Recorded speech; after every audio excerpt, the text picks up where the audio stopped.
Pues, ingeniero Yuri, precisamente hace 8 días o hace 15, en el programa de hace 15 días, hablábamos de los cuidados de las instalaciones hospitalarias frente al proceso de inspección.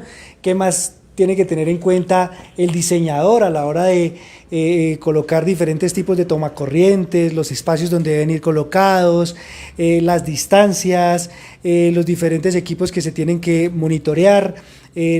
Los equipos que tienen que ir dentro del tablero, como el transformador de aislamiento, el monitor de corriente, y todos estos aspectos que pues hacen un poco diferente la instalación hospitalaria, Okay. ¿sí? En cuanto a algunos equipos. Así que estuvimos tratando estos temas y ahí nos hablaban del tema del tablero, del tablero de aislamiento. Sí, señor. Entonces, primero expliquémosle por qué se habla de un tablero de aislamiento en una instalación hospitalaria.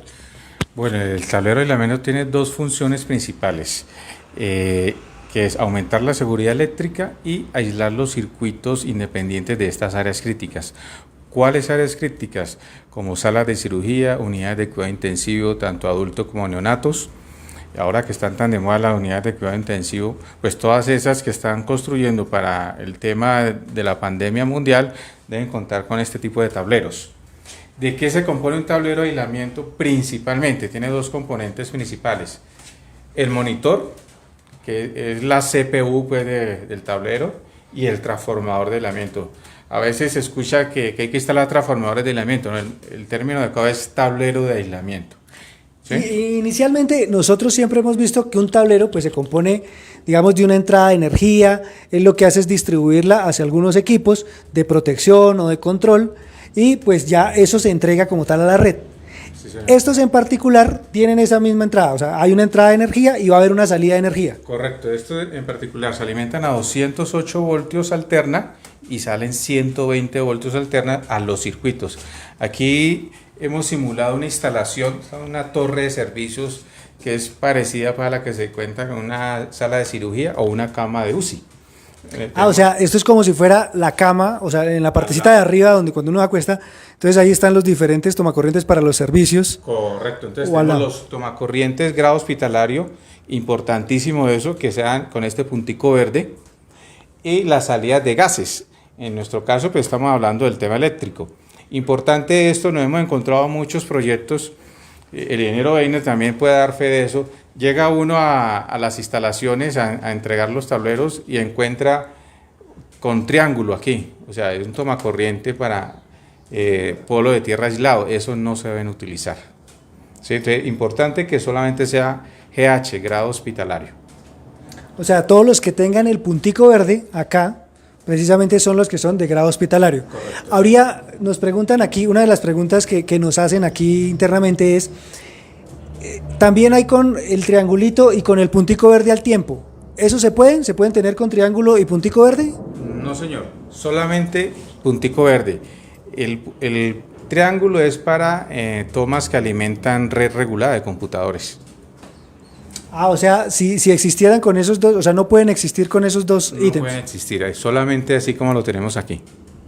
Sí, ¿qué desventajas tendría eso? ¿O qué problemas o qué inconvenientes presentaría utilizar ese tipo de tomacorrientes? Pues la ventaja principal de que sea grado hospitalario es la rigidez mecánica, eso significa grado hospitalario. O sea, meter la clavija es más duro que en las convencionales.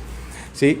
Acá, si tenemos el triángulo, ¿qué significa el triángulo? Que internamente le han puesto un cartoncito y aíslan la terminal de tierra con la carcasa. Y acá, ¿qué se busca? Que haya una tierra redundante, entonces estaríamos perdiendo eso.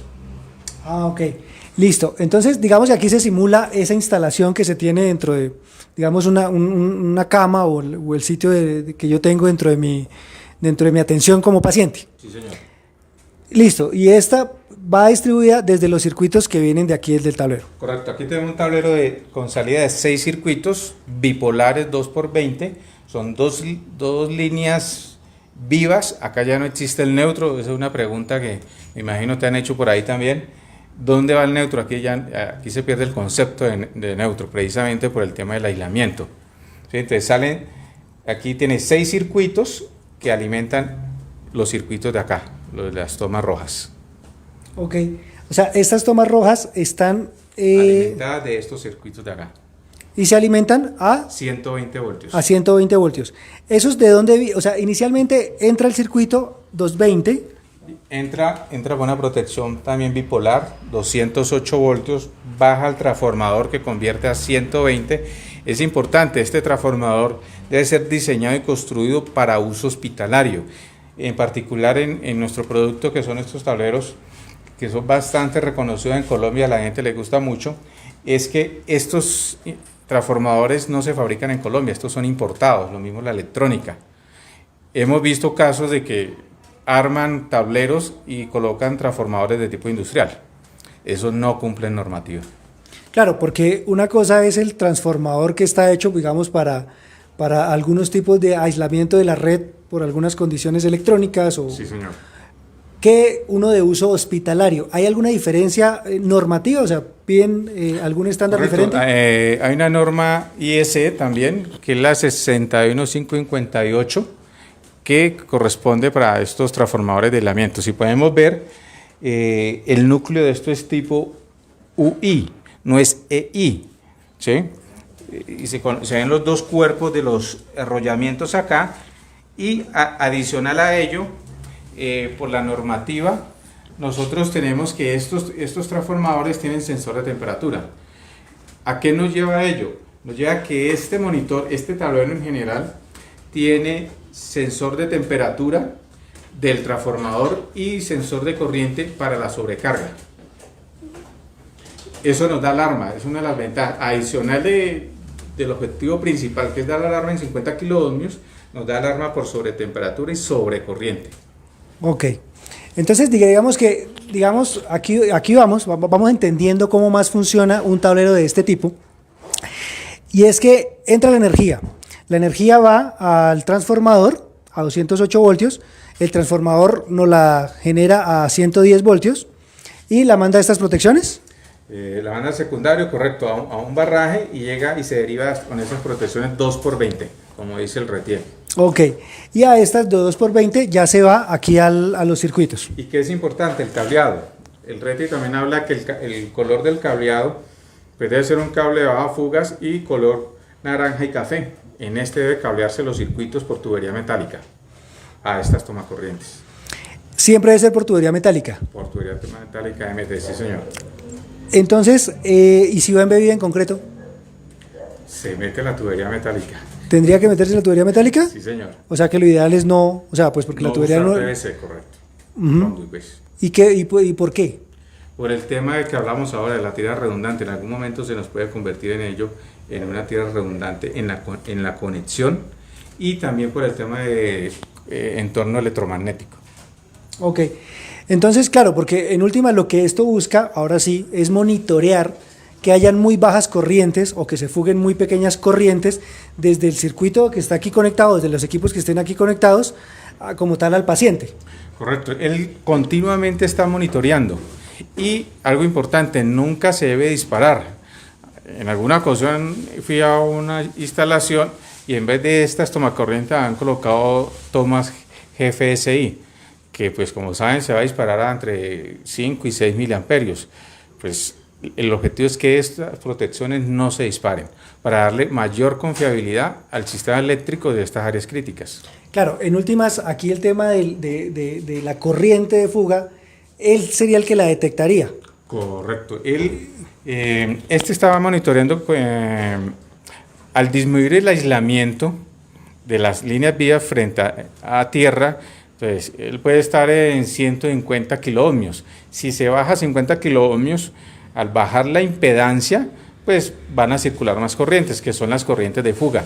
¿De dónde serían las corrientes de fuga? Del mismo sistema eléctrico, tanto del cableado como los equipos biomédicos. Si el cableado es muy extenso, se van a producir muchos microamperios y por leyes de Kirchhoff se van sumando. Ok, y aquí, bueno, digamos que nos preguntan aquí, una de las preguntas que me dicen que nos están haciendo es, el RETIER también habla de miliamperios en fuga, y el ingeniero nos está hablando de ohmios, de verificación de la resistencia en ohmios. ¿Por qué se hace esa relación? Porque aquí vemos, vamos a ayudarnos aquí vienen unos datos que están monitoreando, este es en ohmios, 50 kiloohmios, ¿cierto? Sí, señor. Esa es la laguna. Bueno, ahí yo sé que no están viendo bien porque no se alcanza a ver, a ver si podemos enfocar un poquito más. Ahí. Bueno, ahí. Bueno, hagan acto de fe realmente, que ahí estamos mostrando que dice 50 kilómetros, lo que está monitoreando.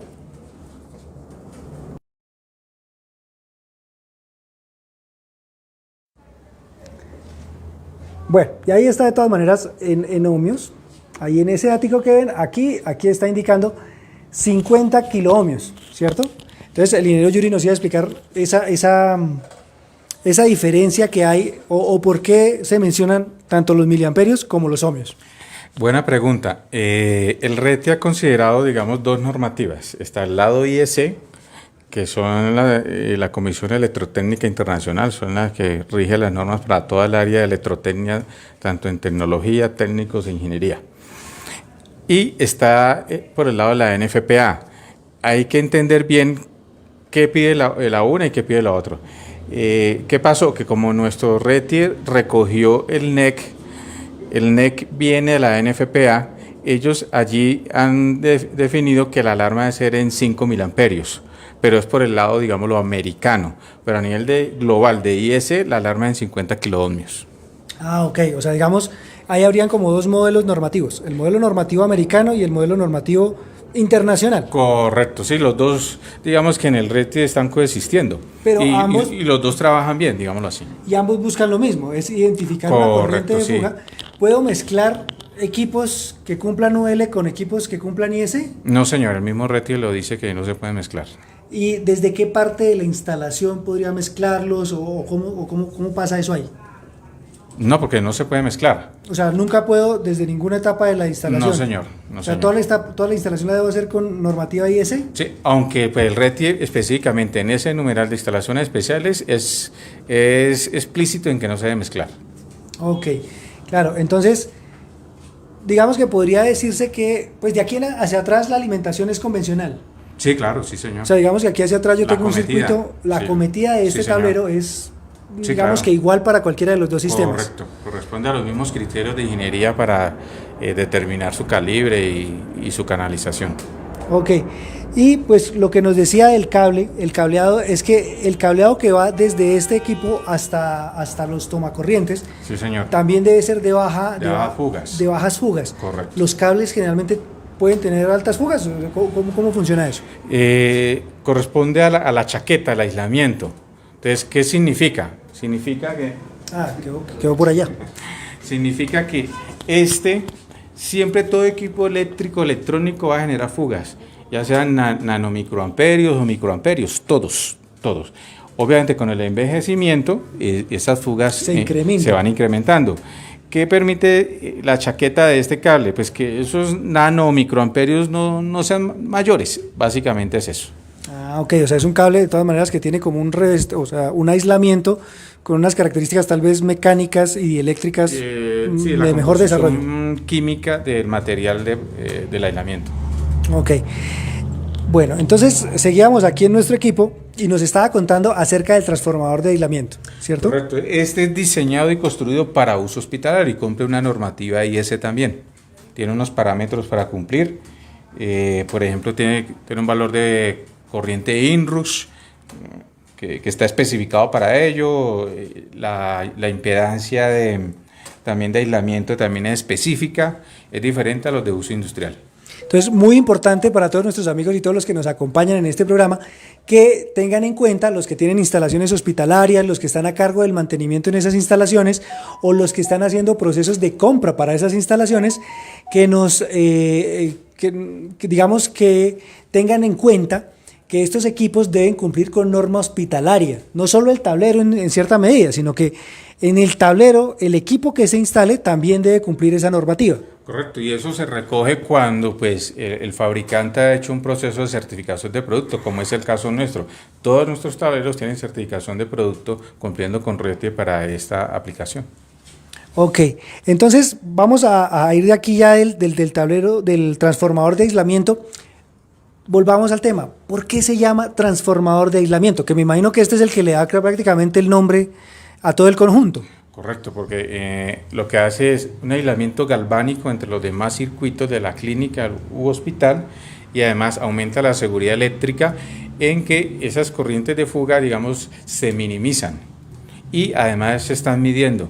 Una particularidad es que al tener este circuito aislado, le da más confiabilidad a los circuitos, como decía, a los circuitos de salida. Este puede estar en una falla media, digámoslo de esa forma, de impedancia, y el circuito sigue trabajando. Eso es importantísimo porque es lo que le da la confiabilidad a las cargas críticas.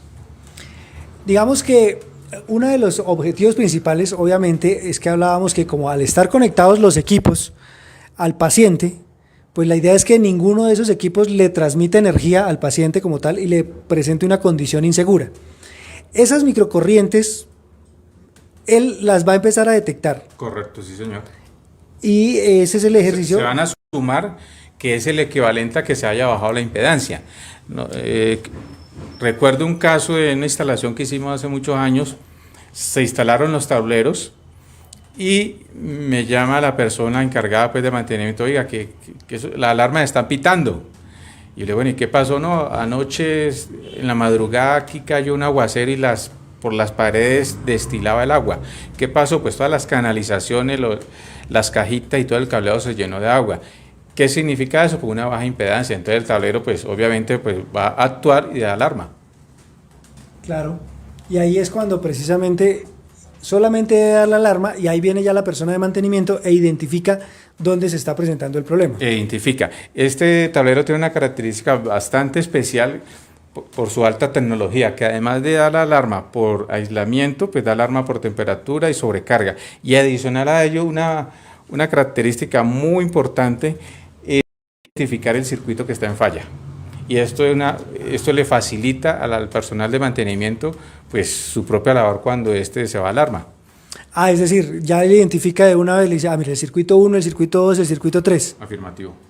Y bueno, todos los tableros piden que uno identifique los circuitos dentro del tablero. En este caso también deben estar identificados cuáles son los circuitos que está siempre monitoreando. Sí, no, él mantiene monitoreando el barraje en general, pero en el caso cuando ya, digamos, en un toma de estos que signifique el cableado o el equipo biomédico se vaya a baja impedancia, él puede identificar que corresponde a este circuito.